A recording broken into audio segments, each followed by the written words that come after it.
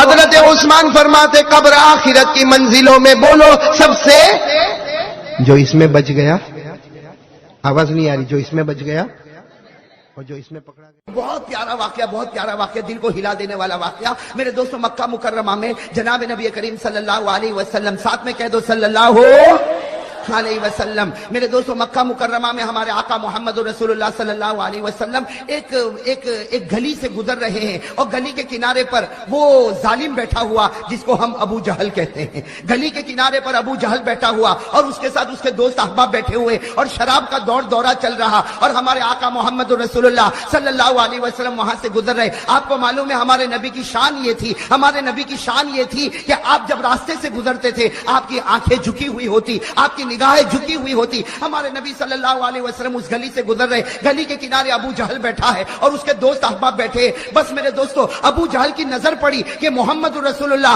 صلی اللہ علیہ وسلم گزر رہے، بس اس نے گالیاں بکنا شروع کی، بےہودہ باتیں کرنا شروع کی، اور بولتے بولتے اس نے کہنا شروع کیا، او انظروا الی محمد، ارے دیکھو دیکھو یہ محمد جا رہا، یہ کہتا کہ میرے اوپر قرآن اترتا ہے، یہ کہتا ہے کہ آسمان سے اللہ اس سے باتیں کرتے، یہ کہتا ہے کہ جبرائیل اس کے پاس آتے ہیں، ارے یہ تو ایک انسان ہے اور مکہ میں پیدا ہوا، مکہ میں پیدا ہونے والے کے اوپر قرآن کیوں اترنے لگا، اللہ کیوں باتیں کرنے لگا، اور آسمان سے فرشتہ کیوں اترنے لگا، یہ کہہ کر زور زور سے ہنسنے لگا۔ ابو جہل بھی ہنسے، اس کے دوست بھی ہنسے، لیکن قربان جاؤ ہمارے آقا محمد رسول اللہ صلی اللہ علیہ وسلم نے کوئی جواب، اس لیے کہ قرآن بھی یہی کہتا ہے کہ جاہل کچھ بولے تو جواب مت دے، بھئی جاہل کچھ بولے تو جواب۔ اللہ نے فرمایا وَإِذَا خَاطَبَهُمُ الْجَاهِلُونَ قَالُوا سَلَامًا، اللہ فرماتے اگر کوئی جاہل تیرے سامنے کچھ بولے سلام کر کے چلا جا، آگے جواب دینے کی ضرورت نہیں۔ وَإِذَا سَمِعُوا اللَّغْوَ أَعْرَضُوا عَنْهُ وَقَالُوا لَنَا أَعْمَالُنَا وَلَكُمْ أَعْمَالُكُمْ سَلَامٌ عَلَيْكُمْ لَا نَبْتَغِي الْجَاهِلِينَ۔ اللہ فرماتے بڑے نیک ہیں وہ لوگ جو جاہلوں کی باتوں میں نہیں آتے، صاف صاف کہہ دیتے تم پر سلام، تمہاری زندگی ہم ہماری زندگی۔ تو ہمارے آقا صلی اللہ علیہ وسلم بھی مکہ کی گلی سے کہو گزر رہے، کوئی جواب دیا؟ بھئی ساتھ میں کہو کوئی جواب دیا؟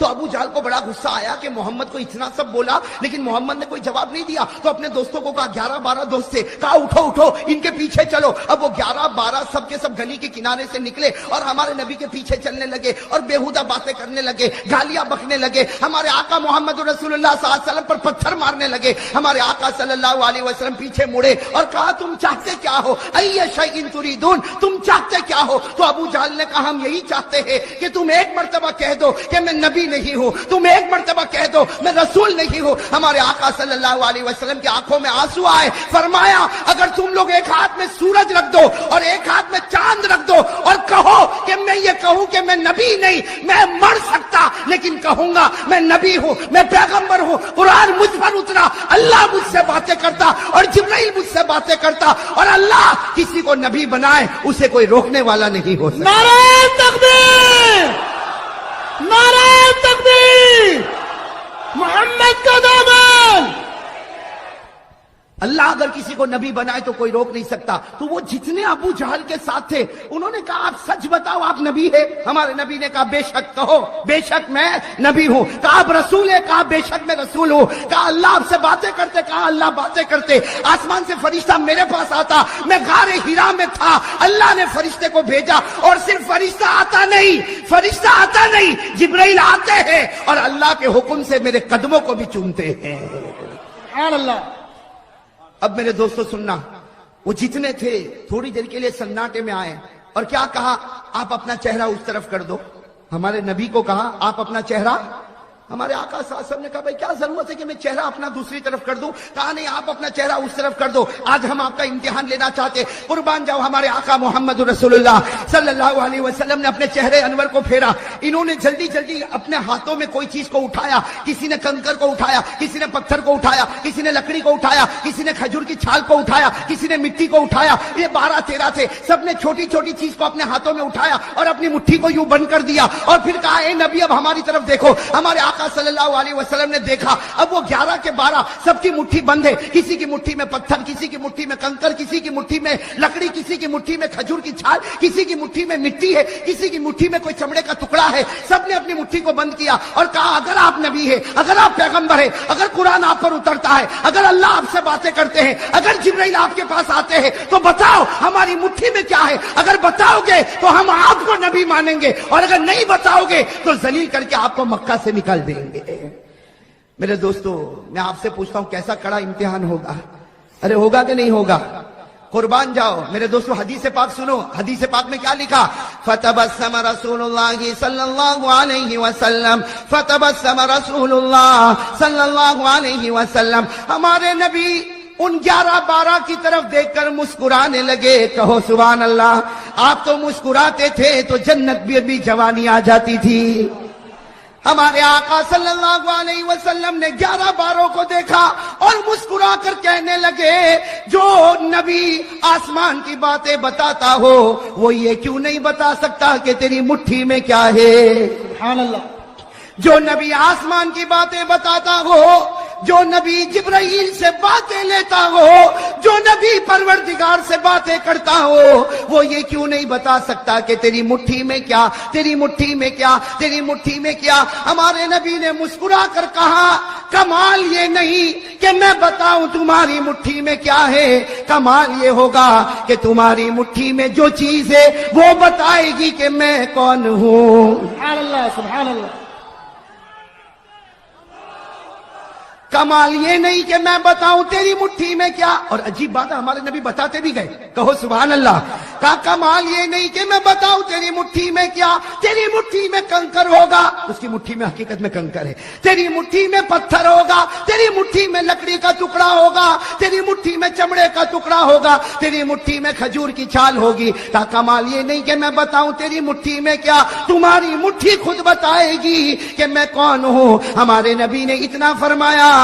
کتنے تھے؟ 11-12 تھے نا، سب یوں کھڑے ہوئے تھے یوں، اور سب نے مٹھی کو ٹائٹ بند کیا ہوا تھا اور بالکل مضبوطی کے ساتھ بند کیا، لیکن ہمارے نبی نے فرمایا تیری مٹھی بتائے گی کہ میں کون ہوں۔ تو ہر ایک کی مٹھی کبھی ادھر حرکت کرے، وہ کہے آٹومیٹک ایسا کیسا ہوگا، پھر یوں کرے، پھر وہ مٹھی ادھر حرکت کرے، پھر وہ اپنی مٹھی کو صحیح کرے۔ ہمارے نبی نے کہا چھوڑ دے، اب تو وہ نبوت کی گواہی دینے والی ہے۔ سبحان اللہ۔ اب تو وہ نبوت کی گواہی دینے والی۔ میرے دوستو، ہمارے نبی نے صرف اتنا کہا، ہر مٹھی کے اندر سے آواز آئی۔ میرے احمد آباد کے بھائیوں، دل کھول کر وہ آواز بتاؤ جو آواز ہر مٹھی میں سے آئی ہے۔ کیا آواز آئی؟ اشہد ان لا الہ الا اللہ واشہد ان محمد رسول اللہ۔ ہر مٹھی نے کہا ہم گواہی دیتے کوئی معبود نہیں مگر اللہ اور یہ اللہ کا رسول ہے۔ اور ہر مٹھی سے آواز آئی جس نے محمد کا دامن پکڑا وہ جنتی بن گیا، جس نے محمد کا دامن چھوڑا وہ جہنمی بن گیا۔ میرے دوستو کتنے تھے؟ 11-12 تھے نا۔ جب سب کی مٹھی سے آواز آنے لگی تو سب نے کہا، سب نے، صرف ابو جہل نہیں، باقی جتنے تھے سب نے ایک آواز کہا کہ اگر بے جان کنکر، اگر بے جان پتھر، اگر بے جان لکڑی، اگر بے جان کھجور کی چھال، اگر بے جان چمڑے کا ٹکڑا یہ نبی کو پہچان سکتا، ہم جان والے کیوں نہیں پہچان سکتے؟ 12 کے 12 نے ایمان قبول کر لیا۔ نعرہ تکبیر، نعرہ تکبیر، محمد کا دامن۔ لیکن ایک نے ایمان قبول نہیں کیا، کون؟ ابو جہل نے ایمان قبول نہیں کیا۔ تو ہمارے آقا محمد رسول اللہ صلی اللہ علیہ وسلم کی آنکھوں میں آنسو آ گئے۔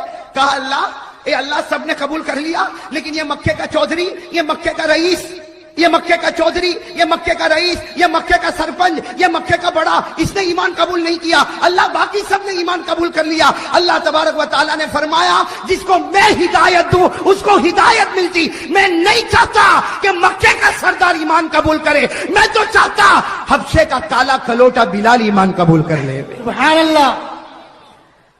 اور ابو جہل کیا بولنے لگا؟ یہ تو جادو ہے۔ کہا یہ تو جادو ہے۔ ابو جہل نے اتنا کہا یہ جادو ہے، اللہ تعالیٰ نے فوراً آیت کریمہ اتاری جس سے ابو جہل کے چہرے پر ایک تماچا پڑا۔ اس نے کہا جادو ہے، اور حضرت جبرائیل آئے اور کہا ابو جہل کو کہہ دو وَإِن يَرَوْا آيَةً يُعْرِضُوا وَيَقُولُوا سِحْرٌ مُسْتَمِرٌّ وَكَذَّبُوا وَاتَّبَعُوا أَهْوَاءَهُمْ وَكُلُّ أَمْرٍ مستقر۔ جیسے ابو جہل نے کہا کہ جادو ہے، حضرت جبرائیل آئے اور کہا کہ ابو جہل کو کہہ دو تیرے ایمان کی ہم کو ضرورت نہیں، تو نشانیوں پر نشانی دیکھتا جائے گا اور جادو جادو بولتا جائے گا، حقیقت میں آسمان پر تیری ہدایت کا فیصلہ نہ ہوا ہے اور نہ کبھی ہونے والا۔ اللہ جس کو چاہے ہدایت دے، ہدایت دینے والا کون ہے؟ آقا محمد رسول اللہ صلی اللہ علیہ وسلم کی شان اور ہمارے نبی کا مقام کتنا اونچا۔ میرے بھائیو وہ تو ہم نے ہمارے نبی کو جانا نہیں، ہم نے ہمارے نبی کو پہچانا نہیں۔ لکھا ہے روایت میں، تفسیر ابن کثیر میں لکھا ہے کہ ابو جہل کے پاس ایک بت تھا۔ بھائی بت سمجھتے ہو نا آپ، جس کو عربی میں صنم کہتے ہیں۔ تو ابو جہل کے پاس ایک چھوٹا سا بت تھا، بہت خوبصورت، اس نے خود بنایا تھا، اور ہمیشہ اس کی عبادت، سفر میں جائے تو اس کی عبادت، حضر میں رہے تو اس کی عبادت۔ لکھا ہے کہ برسوں سے ابو جہل اس کی عبادت کرتا تھا۔ کس کی عبادت کرتا؟ اس بت کی۔ ایک مرتبہ ابو جہل جب مکہ کی گلی میں نکلا تو دیکھا کہ کچھ لوگوں نے ایمان قبول کر لیا، اور پھر آگے چلا تو اسے خبر ملی کہ محمد اور ان کے ساتھی صلی اللہ علیہ وسلم ہمارے بتوں کی برائی بیان کرتے ہیں۔ بس ابو جہل کو بڑا غصہ آیا، بھائی وہ تو عرب کا سردار تھا، امیر تھا، بڑا غصہ آیا، غصے میں اپنے گھر میں آیا اور اس بت کو کہا، حالانکہ وہ تو پتھر کا ایک ٹکڑا ہے، اس بت کو کہا کہ تجھے معلوم ہے آج مکے کی گلیوں میں لوگ تجھے گالی دے رہے ہیں، تجھے معلوم ہے لوگ محمد پر ایمان قبول کر رہے ہیں، تجھے معلوم ہے تیری مکے کی گلیوں میں برائی ہوتی ہے، اس لیے آج میں چاہتا ہوں کہ برسوں سے میں نے تیری عبادت کی ہے، آج میں چاہتا ہوں کہ تجھے میں محمد کے پاس لے جاؤں اور تو محمد کے سامنے جا کر آج اپنے منہ کو کھولنا اور محمد کو گالی دینا تاکہ بدلہ برابر سرابر ہو جاوے۔ بھائی ابو جہل نے کس کو کہا؟ پتھر کے ٹکڑے کو۔ بھائی کس کو کہا؟ پتھر کے ٹکڑے کو۔ میرا عزیز دوستو، اب غصہ، پاگل پنا، دیوانہ اب لیا بت کو اور سیدھے ہمارے نبی کے پاس پہنچا۔ لکھا ہے کہ ہمارے آقا محمد رسول اللہ صلی اللہ علیہ وسلم اپنے گھر میں تشریف فرما، یہ بڑے غصے کے اندر آتا۔ ہمارے نبی پوچھتے ہیں کہ ابو جہل کو پوچھتے ہیں کہ کیا معاملہ، اتنا غصہ کس بات کا؟ ہمارے نبی پوچھتے ہیں کہ اتنا غصہ کس بات کا؟ تو ابو جہل نے کیا جواب دیا؟ ابو جہل نے کہا کہ یہ میں بت کو لے کر آیا ہوں، یہ بت کو میں لے کر آیا اور اس لیے لے کر آیا ہوں تاکہ یہ آج آپ کو گالی دے گا، آپ کی برائی بیان کرے گا۔ میرے بھائیوں، روایت میں لکھا کہ ہمارے نبی مسکرائے، ہمارے نبی مسکرا اور ابو جہل بڑے غصے میں اس بت کو کہتا جلدی گالی دینا شروع کر۔ لکھا ہے روایت میں کہ اس بت نے ہلنا شروع کر دیا۔ اس بت نے کبھی دائیں طرف جھکا، کبھی بائیں طرف جھکا۔ اب ابو جہل جیسے دیکھا وہ بت ناچتا، اس نے بھی ناچنا شروع کر دیا۔ ابو جہل نے بھی ناچنا شروع کر دیا کہ اب میرا بت بولے گا۔ لکھا ہے کہ تھوڑی دیر میں اس بت کے اندر سے آواز آئی، تو کیا آواز آئی؟ اشہد ان لا الہ الا اللہ واشہد ان محمد رسول اللہ۔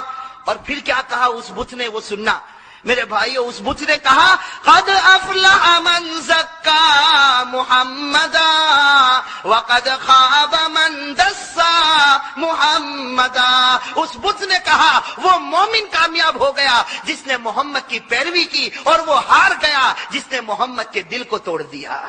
میرے عزیز دوستو، اب ابو جہل کو بڑا غصہ آیا، اس لیے کہ یہ تو پورا معاملہ الٹا ہو گیا نا۔ ابو جہل کو غصہ آیا، اس بت کو اٹھایا اور اٹھا کے زور سے پٹک دیا۔ اپنے ہی خدا کو پٹک دیا نا۔ تو قرآن کریم نے کتنے اچھے انداز میں کہا. قرآن کریم نے کیا کہا؟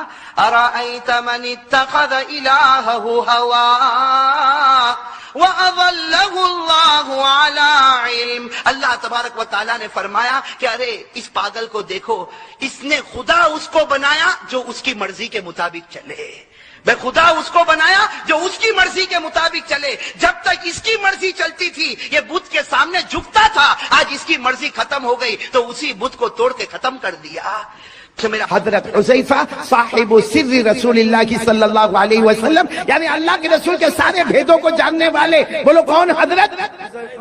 ایک مرتبہ کیا ہوا معلوم؟ حضرت حذیفہ کو اللہ کے رسول بلائے اور کہا قیامت تک آنے والے ان کے نام لکھ دو جن کی زبان پر کلمہ ہوگا دل میں کلمہ نہیں ہوگا، جس کو منافق کہتے. کیا کہتے ہیں؟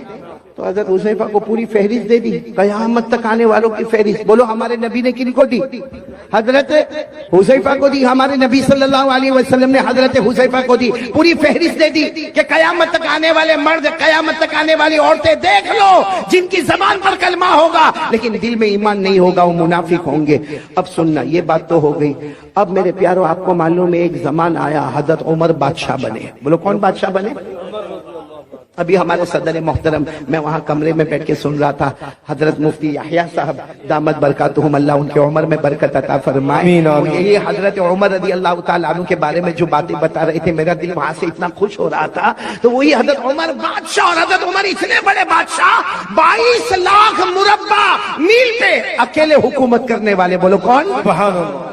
اور حضرت عمر کے بارے میں ایک بات سنو گے تو آپ کی عقل حیران ہوگی. حضرت عمر جب کسی گلی میں ایسے داخل ہوتے تھے نا مدینہ میں، یہاں سے اللہ کے رسول صلی اللہ علیہ وسلم آتے تھے تو ہمارے نبی مسکراتے تھے. چلو ایک مرتبہ، 2 مرتبہ، 3 مرتبہ، 4 مرتبہ جب حضرت عمر یہاں سے آئے اور اللہ کے رسول آئے تو اللہ کے رسول مسکرائے. ایک دن حضرت عمر نے پوچھا اللہ کے رسول میرے کو سمجھ میں نہیں آتا، میں جب بھی گلی میں داخل ہوتا ہوں، آپ بھی گلی میں داخل ہوتے، آپ مجھے دیکھ کر مسکراتے کیوں ہے؟ ما یضحکک یا رسول اللہ. اللہ رسول ہنسنے کی اور مسکرانے کی وجہ کیا؟ ہمارے نبی نے مسکراتے ہوئے فرمایا عمر ہنسوں نہ تو کیا کرو، تو جس گلی میں قدم رکھتا ہے شیطان وہاں سے بھاگ جاتا ہے. سبحان اللہ، سبحان اللہ. تو جس گلی میں قدم رکھتا ہے، بولو شیطان وہاں سے بھاگ جاتا ہے. اور ہم جس گلی میں قدم رکھتے ہیں شیطان آ جاتا ہے. My brother how are you. ہماری خیر خیریت بھی پوچھتا ہے. تو اب سننا، حضرت عمر بادشاہ بن گئے. بولو امیر المومنین. کون؟ حضرت عمر. اچھا، مدینہ پاک میں کسی کا سننے جیسی بات ہے، ایمان کتنا ضروری ہے. مدینہ پاک میں کسی کا انتقال ہوا. بولو مدینہ پاک میں کسی کا انتقال ہوا، اور وہاں قاعدہ تھا کہ جب انتقال ہو جائے، بالکل جنازہ تیار ہو جائے تو اعلان کرنے والا اعلان کرتا امیر المومنین عمر رضی اللہ تعالیٰ عنہ تشریف لائیے اور آ کے جنازے کی نماز پڑھائیے. اب وہ جنازہ تیار ہو گیا، اعلان ہوا کہ امیر المومنین آپ اپنے کمرے میں ہیں، جنازہ تیار ہے، صفیں لگ گئی ہے، آپ آئیے اور جنازے کی نماز پڑھائیے. حضرت عمر رضی اللہ تعالیٰ عنہ اپنی چادر کو سمیٹ کر اپنے کمرے سے نکلے، نماز پڑھانے کے لیے نکلے. راستے میں حضرت حذیفہ، کون؟ حذیفہ دھیرے سے کہتے ہیں امیر المومنین، امیر المومنین ادھر آؤ نا، ادھر آؤ. حضرت عمر گئے وہاں پر، کیا ہوا؟ کہا مت جنازے کی نماز پڑھاؤ، یہ مومن نہیں ہے، منافق ہے. یہ جو جنازہ ہے، بولو مومن. اس کی زبان پر کلمہ تھا، دل میں کلمہ. میرے پاس جو لسٹ ہے نا اس لسٹ میں ان کا بھی نام ہے. آپ جنازے کی نماز مت پڑھائیے، آپ چلے جائیے. حضرت عمر وہاں سے دوسری جگہ چلے گئے اور اعلان کر دیا صلو علی صاحبکم. ارے کوئی نماز پڑھا دو بھائی، کوئی جنازے کی نماز پڑھا دو، میں جا رہا ہوں، کوئی جنازے کی نماز پڑھا دو. یہ کہہ کر حضرت عمر دوسری گلی میں گئے، کسی نے جنازے کی نماز پڑھائی. خیر وہ جنازہ اٹھا، بولو وہ جنازہ اٹھا اور لوگ جانے لگے. جب حضرت حذیفہ جانے لگے تو حضرت عمر وہ گلی میں کھڑے تھے، وہاں سے کہتے حذیفہ ادھر آؤ. حضرت حذیفہ آئے، کہا کیا ہوا امیر المومنین؟ حضرت حذیفہ کہتے میرے اللہ کی قسم حضرت عمر کی داڑھی مبارک پر آنسو تھے، یعنی اتنی دیر میں اتنا روئے تھے کہ داڑھی مبارک بھیگ گئی تھی. حضرت حذیفہ نے کہا کیا ہوا؟ کہا وہ جو جنازے کی نماز نہیں پڑھائی کیونکہ ان کا نام وہ لسٹ میں تھا جو منافق ہے، جن کے دل میں کلمہ نہیں ہے. تو حضرت حذیفہ نے کہا اسی لیے تو میں نے آپ کو کہا کہ آپ جنازے کی نماز نہ پڑھائیں. حضرت عمر نے روتے روتے کہا حذیفہ تجھے اللہ کا واسطہ بتا، میرا نام تو اس میں نہیں ہے. مجھے اللہ کا واسطہ بتا میرا عمر کا نام تو اس میں نہیں، اللہ، کہیں میں منافق تو نہیں ہوں، میری زبان پر کلمہ ہے لیکن میرے دل میں کلمہ اللہ نے چھین لیا ہے۔ اے حذیفہ بتا دے۔ حذیفہ نے کہا نہیں کہا نہیں، تو ایک بار مجھے بتا دے۔ حضرت حذیفہ نے آخر میں کہا اللہ کا واسطہ، اللہ کی قسم، امیر المومنین عمر آپ کا نام نہیں ہے۔ لیکن حضرت حذیفہ کہتے حضرت عمر وہیں گھنٹے کھڑے رہ کے روتے گئے اور روتے روتے اپنے گھر گئے، پتہ چلا کہ رات کو کھانا نہیں کھائے، پوری رات اللہ کے سامنے روتے رہے، اللہ میرا ایمان بچا لینا، اللہ میرا ایمان بچا لینا، اللہ میرا ایمان بچا لینا۔ وہ امیر المومنین حضرت عمر، وہ اپنے ایمان کی فکر کرے جن کے بارے میں ہمارے نبی نے فرمایا تھا، وہ 10 صحابہ جن کو جنت کی بشارت دی، ان میں کہا تھا عمر انت فی الجنہ، عمر تم جنت میں ہوں گے۔ وہ عمر کو تو اپنے ایمان کی فکر ہے۔ اور میرے بھگوان پور والوں، ہم گناہ پہ گناہ کریں، ہمارا ایمان کیسا ہوگا؟ اور سب سے بڑا گناہ ہمارا موبائل۔ یہ کیا ہے؟ یہ چاروں طرف کیا ہے؟ کیا ہے یہ موبائل؟ گناہ نہیں تو کیا ہے؟ کیا ہے میرے پیاروں؟ چلو یہ ٹھیک ہے، یہ اسلامک ہے، یہ بیان ہے، یہ جائز ہے، لیکن یہی موبائل جب اکیلے ہمارے ہاتھ میں ہوتا ہے تو کیا بیان سنا جاتا ہے؟ رات کے 1 بجے کیا ہمیں کوئی نظم سننا ہے؟ ہم ہمارے بیٹے فردوس قمر کی نظم اور نعت کو سنتے رات کو 1 بجے، رات کو 1 بجے قاری احمد علی کا بیان سنا جاتا ہے۔ ٹھیک ہے، یہاں اس وقت یہ موبائل جائز ہے، حلال ہے، بالکل صحیح ہے، ثواب ہے، لیکن رات کے 1 بجے جب وہ ننگی عورت کو موبائل میں دکھایا جاتا ہے، پیچھے گانا بجتا ہے، اور ہم ہمارے دوست کو کہتے ہیں میرے پاس بہت اچھی کلپ آئی ہے تجھے بھی بھیجتا ہوں۔ ہمارے موبائل میں جب زنا ہوتا ہے، ہمارے موبائل میں چوری ہوتی ہے، ہمارے موبائل میں چگلی ہوتی ہے، ہمارے موبائل میں جھوٹ بولا جاتا ہے، ہمارے موبائل میں بلیک میل کیا جاتا ہے، ہمارے موبائل میں PUBG کھیلا جاتا ہے، ہمارا انسٹاگرام، ہمارا ٹک ٹاک، ہمارا یوٹیوب، ہمارا سب حرام، سب حرام، سب گناہ۔ کسی میں بلیک میل، کسی میں زنا، کسی میں چوری، کسی میں بیاج کا سودا کیا جاتا ہے، کسی میں سود کا کاروبار کیا جاتا ہے، ارے کبھی کبھی چگلی کی جاتی ہے۔ اور معاف کرنا میرے پیارو، اسی موبائل کی وجہ سے بیوی بھی ناراض ہوتی ہے، بچوں کی تربیت بھی غلط ہوتی ہے، ماں بھی ناراض ہوتی ہے، ابا بھی ناراض ہوتا ہے، ایپیسوڈ پر ایپیسوڈ دیکھا جاتا ہے، گندی گندی فلمیں دیکھی جاتی ہے، آخری درجے کا گناہ کیا جاتا ہے۔ میرے بھگوان پور والوں، اللہ کی قسم، ہمارے گھر میں اگر طلاق ہوتی ہے تو اس کی وجہ بھی موبائل ہوتا ہے۔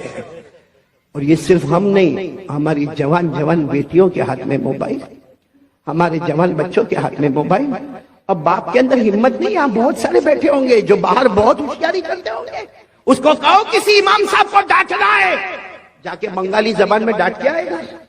اس کو کہو کسی اذان والے کو ڈانٹنا ہے، ڈانٹ کے آئے گا۔ ارے کہہ دو اس کو یہ جلسے والے کو ڈانٹنا ہے تو ڈانٹ کے آئے گا۔ مگر تیرا بیٹا تیرے سامنے حرام کام موبائل پر کرتا ہے، تیری جوان بیٹی رات کو موبائل پر حرام کام کرتی ہے، کیوں تو روک نہیں سکتا؟ کیوں نہیں روک سکتا؟ اس لیے کہ جب باپ خود ایسا کرتا ہے تو بیٹے کو کیا روکے گا؟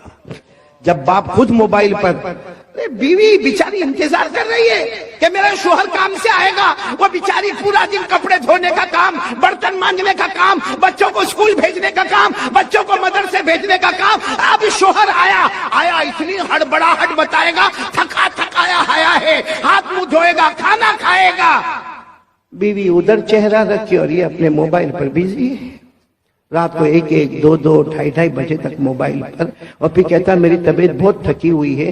یہ تھکاوٹ دور کی جا رہی ہے کہ تھکاوٹ بڑھائی جا رہی ہے؟ Waste of time, waste of money اور ویسٹ آف انرجی، یہ ہے ہمارا موبائل کا خلاصہ۔ ٹائم بھی برباد، پیسہ بھی برباد، اور ہماری طاقت بھی برباد۔ یہ موبائل کے آنے کے بعد بیٹے فردوس، میں قسم کھا کر کہوں گا ہمارے بھگوان پور کے جوانوں، جوانی میں قدم رکھنے سے پہلے بڑھاپا ہمارے پاس آ گیا ہے۔ ابھی ہم نے جوانی میں قدم نہیں رکھا ہے۔ اور اگر کوئی مجھے پوچھے اصل جوانی کی عمر کون سی ہے، حافظ ابن حجر عسقلانی رحمت اللہ علیہ جو بخاری شریف کی گائیڈ لکھتے ہیں، وہ لکھتے ہیں کہ جنت میں سب کی عمر ہوگی 32۔ کتنی ہوگی؟ 32۔ اس کا مطلب اصل جوانی شروع ہوتی ہے 32 سے 40۔ بولو 32 سے 40۔ یا تو 22 میں کمر دکھتی ہے، پاؤں دکھتے ہیں، لڑکھڑاتے ہوئے چلتا ہے۔ کیوں؟ کیونکہ گناہ کر کے. میرے پیارو ایک بات بتاؤ, آپ ناراض تو نہیں نا؟ سنیں گے نا میری بات؟ ہم گناہ کرتے, سچ بتانا, ہم گناہ کرتے ہیں. کبھی ہم نے یہ سوچا کہ اللہ نے جہنم بھی بنائی ہے؟ سوچا ہم نے کبھی؟ گناہ کرے گا بھائی, آئے زنا ہو رہا ہے, ہمارا کاروبار 101% حرام, ہمارا سود کا کاروبار, ہمارا ریاض کا کاروبار, ہم دارو پیے, ہم مٹکے چلائے, ہم جوا کھیلے, ہزاروں گناہ کرے. اللہ کو حاضر ناظر رکھ کر بولنا خراب نہیں ماننا. ہم نے کبھی جہنم کے بارے میں سوچا؟ جی نہیں. بولو سوچا. کبھی یہ سوچا کہ اللہ میں یہ گناہ کرنے جا رہا ہوں, اللہ میں یہ کاروبار کروں گا, لیکن اللہ اس میں بیاج ہے, اللہ اس میں سود ہے, اللہ اس میں ربا ہے, اللہ اس میں بہت بڑا گناہ ہے, سود ہے, سودی کاروبار ہے, اللہ جہنم میں کیا ہوگا؟ کبھی نہیں سوچا. بس آنے دو, پیٹ میں آنے دو, حلال ہے تو بھی آنے دو, حرام ہے تو بھی آنے دو. دارو بھی پیتا گیا, مٹکا بھی کھیلتا گیا, جوا بھی کھیلتا گیا, میرے دوستوں عیاشی کرتا گیا. کبھی جہنم کے بارے میں سوچا؟ جی نہیں. کہ جہنم بھی تو آنے والی ہے نا. میں اس وقت جو حالات ہیں نا, اس لیے جنت پہ بات نہیں کر رہا ہوں, بہت پتے کی بات کہہ رہا ہوں. آپ سب نے بادشاہ کا نام سنا ہوگا, یہ میں بتا رہا ہوں کہ ہم نے کبھی جہنم کے بارے میں سوچا نہیں. ایک بہت بڑے بادشاہ گزرے ہیں, حضرت ہارون رشید. ساتھ میں بولو کون؟ حضرت ہارون رشید. ان کی بیوی کا نام زبیدہ. دونوں میں بہت محبت, بولو دونوں میں.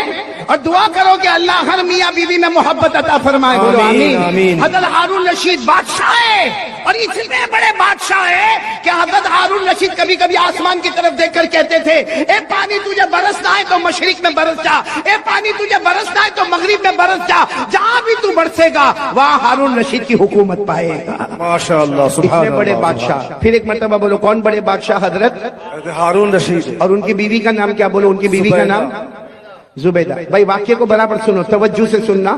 تو بھائی بادشاہ ہے, ایک دن بیوی کے ساتھ مشورہ ہوتا ہے, چلو دریا کنارے واکنگ, دریا کنارے واکنگ, ٹہلنے جاوے, تھوڑا پاؤں الگ الگ کرے اور تھوڑا جائے.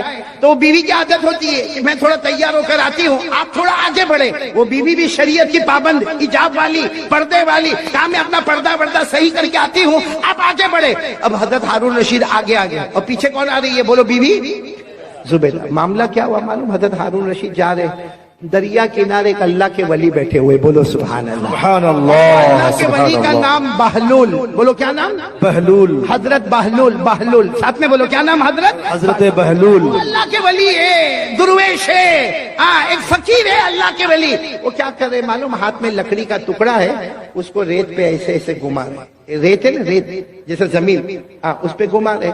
تو حضرت ہارون رشید دور سے سمجھ گئے مجذوب آدمی ہے, اللہ کا ولی آدمی ہے. آئے اور آ کر کہا السلام علیکم. وہ حضرت بہلول نے کہا وعلیکم السلام. تو حضرت ہارون رشید تو بادشاہ سے کہا یہ کیا کر رہے ہو, زمین پہ ایسے لکڑی سے کیا کر رہے ہو؟ کہا میں گھر بنا رہا ہوں. بولو سبحان اللہ. کیا بنا رہا ہوں؟ گھر بنا رہا ہوں. تو حضرت ہارون رشید کو مذاق سوجا, کیونکہ یہ گھر بنا رہا ہے, ایسے ایسے گول کوئی لکڑی گھما کے گھر بناتا. تو حضرت ہارون رشید بادشاہ تھے, کہنے لگے یہ گھر کوئی خریدے گا تو کیا ملے گا؟ اللہ اس کے بدلے جنت دے دے گا. ماشاءاللہ, سبحان اللہ. تو ہارون رشید نے کہا گھر کتنے کا ہے؟ کیونکہ ابھی تو بنا بھی نہیں ہے, خالی گول گول گھما رہے ہو, کتنے کا ہے؟ تو اس نے کہا, حضرت بہلول اللہ کے ولی نے کہا 1 دینار. کتنا؟ یعنی ایک سونے کا ٹکڑا, جیسا ہمارے یہاں چاندی کا سکہ ہوتا, سونے کا ٹکڑا ایک. تو ہارون رشید مسکراتے چلے گئے کہ کیسی بیوقوفی کی بات ہے, کتنی بیوقوفی کی بات ہے. ایک تو لکڑی کے ذریعے سے مٹی کے اوپر گول گول کرنا, اور پھر کہنے کا گھر بنانا, اور اس کے بدلے میں اللہ جنت دے گا, اور 1 دینار دینے کا. حضرت ہارون رشید مسکراتے ہوئے چلے گئے. بولو پیچھے کون آ رہی تھی؟ زبیدہ. وہ آئی, وہ بھی پہچان گئے اللہ کے ولی, دور سے کھڑے ہو کر کہا السلام علیکم. وہ اللہ کے ولی نے یوں چہرہ اٹھا کر وعلیکم السلام. تو زبیدہ نے پوچھا کیا کر رہے ہو؟ تو کہا گھر بنا رہا ہوں. کہا یہ گھر بنا رہے ہو؟ کہا اس کے بدلے کیا ملے گا؟ کہا جو لے لے گا اس کو جنت ملے گی. تو بیوی زبیدہ نے پوچھا کتنے کا؟ کہا 1 دینار. زبیدہ نے 1 دینار دیا اور آگے چلی گئی. ہارون رشید بھی گئے لیکن دینار دیا نہیں, اور زبیدہ نے دینار چلے گئے. جو ٹہلنا تھا, واکنگ کرنا تھا, واکنگ کی. بادشاہ تھے, ہارون رشید بادشاہ تھے, اور زبیدہ یوں سمجھو کہ ایک رانی کی طرح رہتی تھی. خیر دونوں رات کو اپنے محل میں چلے گئے. ہارون رشید نے رات کو خواب میں جنت دیکھا. بولو سبحان اللہ. سبحان اللہ. خواب نہیں اتنی بڑی جنت، یاقوت مرجان لولو موتی، اتنی زبردست جنت، اور اس پر لکھا تھا ہذہ الجنہ لزبیدہ، یہ جنت کس کی ہے؟ زبیدہ کی. زبیدہ کی ہے. تو ہارون رشید وہ جب خواب میں دیکھا نا تو جنت کی طرف دوڑے دروازے پر گئے، اور دروازے پر جا کر کہا جنت کا دروازہ کھولو. کچھ لوگ آئے، کہا تمہاری جنت نہیں ہے، تمہاری بیوی زبیدہ کی جنت ہے. تو کہا میری بیوی کی جنت ہے، مجھے میری بیوی کی جنت دیکھنا ہے. تو دربار نے کہا یہاں میاں بیوی کا معاملہ نہیں، یہ جنت کا معاملہ ہے، یہ آخرت کا معاملہ ہے، یہاں میاں بیوی کے رشتے کو نہیں دیکھا جاتا. جاؤ یہاں سے، زبیدہ آئے گی تو اندر جائے گی، باقی تمہیں جانے کا کوئی حق نہیں. ہارون رشید کی آنکھ کھلی، کیونکہ خواب دیکھ رہے تھے. آنکھ کھلی، گھبرا گئے کہ میرے کو جنت میں نہیں جانے دیا. کس کی جنت تھی؟ بولو نا کس کی تھی؟ تو بازو میں ہی سوئی تھی. کون؟ زبیدہ بیوی تھی. اٹھایا، زبیدہ اٹھو، زبیدہ اٹھو، جنت کا معاملہ ہے، اٹھو. زبیدہ نے یوں آنکھ کھولا، کہا کیوں اٹھایا؟ میں آرام سے اپنے جنت میں گھوم رہی تھی. ارے میں اپنے جنت میں کون سی جنت میں گھوم رہی تھی؟ جو آج میں نے وہ اللہ کے ولی سے خریدا، 1 دینار میں میں نے جنت خریدا. تو حضرت ہارون رشید نے سر پہ ہاتھ رکھا، ہاں میں نے نہیں خریدا، وہ جنت تو نے خرید لیا. تو ہارون رشید نے کہا کوئی بات نہیں، کل آئندہ کل دیکھیں گے کیا ہوتا ہے. پھر دوسرا دن آیا. بولو کون سا دن آیا؟ دوسرا دن آیا. حضرت ہارون رشید پھر اپنی بیوی زبیدہ کو لے کر چلو دریا پہ ٹہلنے کے لیے جاوے، چلو واکنگ کے لیے جاوے. گئے، صحیح میں اسی جگہ پر اللہ کے ولی کو بیٹھا دیکھا، حضرت بہلول کو. وہی لکڑی ہے اور وہی کیا کر رہے؟ مٹی پر گھما رہے. حضرت ہارون رشید آج تو بہت ادب سے گئے، کہا السلام علیکم. کہا وعلیکم السلام. کہا کیا کر رہے ہو؟ وہ حضرت بہلول نے کہا گھر بنا رہا ہوں. کہا کیا ہوگا؟ کہا جو خریدے گا اللہ اس کو جنت دے گا، جو خریدے گا اللہ اس کو جنت دے گا. تو ہارون رشید خوش ہو گئے کہ چلو آج بھی معاملہ حل ہو جائے گا. کہا اس کی قیمت کیا ہے؟ کہا تمہاری پوری بادشاہت، جتنی تمہاری بادشاہت ہے، مشرق میں، مغرب میں، شمال میں، جنوب میں، جہاں جہاں تمہاری حکومت ہے، سب حکومت مجھے دے دو، یہ جنت ملے گی. تو ہارون رشید کو ایسی بادشاہ تھوڑی دے دے. ہارون رشید غصے ہوئے اور غصے ہو کر کہا کل تو اس کی قیمت 1 دینار تھی. بھائی کل یسٹرڈے اس کی قیمت 1 دینار، آج پوری بادشاہت. کہا کل تم نے اس کا چمتکار نہیں دیکھا تھا، اس لیے اس کی قیمت 1 دینار تھی. اب تو جنت دیکھ کے آئے ہو اور تم کو اندر بھی جانے نہیں دیا، تم کو دھکیل کے باہر نکال دیا.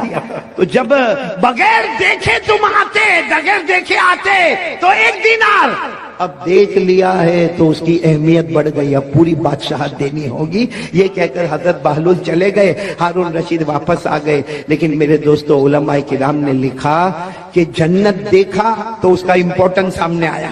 بھائی جنت دیکھا اور دیکھا کہ ہٹا دیا گیا تو امپورٹنس آیا کہ کل جانا پڑے گا. میرے پیارو، ہم موبائل پر اتنا گناہ کرتے ہیں کیونکہ ہم نے کبھی جہنم کو دیکھا نہیں ہے اور جہنم کے بارے میں سوچا بھی نہیں ہے. کاش میرے پیارو، میں آپ سے ہاتھ جوڑ کر کہتا ہوں مت موبائل پہ گناہ کرو، ہمارے بچے غلط راستے پر چلے جائیں گے.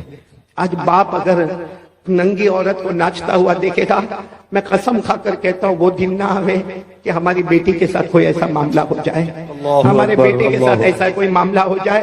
میرے دوستو اللہ کے واسطے جہنم سے ڈرو. اب یہ وہ زمانہ آ گیا ہے میرے پیارو، وہ زمانہ آ گیا کہ قیامت ہمارے قریب سے قریب آ رہی ہے. اور میرے پیارو جہنم اتنی خطرناک، اللہ کی قسم جہنم اتنی خطرناک ہے کہ جب قیامت میں اگر اللہ نے ہمارے بارے میں جہنم کا فیصلہ کیا نا تو اللہ پوچھیں گے چل تو نہیں کچھ دیتا ہے تو جہنم سے بچا لو، تو کہے گا اللہ میرے بچوں کو لے ڈال دے جہنم میں. ماشاء اللہ، سبحان اللہ. امید کرتے ہیں آپ لوگوں کو بیان اچھا لگا ہوگا قاری احمد علی صاحب کے، اور ایسے تمام بیان سننے کے لیے ہمارے چینل کو سبسکرائب کریں اور ویڈیو شیئر کریں اپنے دوستوں، اپنے رشتہ داروں میں. ایسے بیان کے لیے ملتے ہیں اگلی ویڈیو کے ساتھ. خدا حافظ.